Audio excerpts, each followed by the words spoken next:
தேர்தல் வந்தால் எவ்வளவு சீட்டு, எவ்வளவு பேரங்கிறீங்களே, என்ன பேரம்? நான் ஒரு விஷயம் சொல்றேன், நான் பேசுவேன், யார்கிட்ட பேசுவேன்?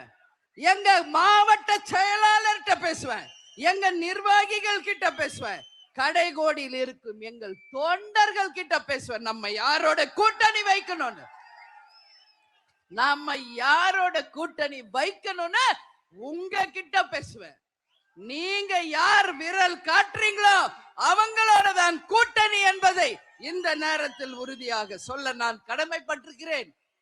யாரோடைய பேசுறோன்றீங்களே, புரிஞ்சுக்கங்க. முதல்ல தேமுதிக பேசுதுன்னா இங்க மேடையில இருக்காங்களே எங்க மாவட்ட கழக செயலாளர்கள், நிர்வாகிகள், தொண்டர்கள், கூட்டணிய பத்தி அவங்க கிட்டதான் நான் பேசுவேன்.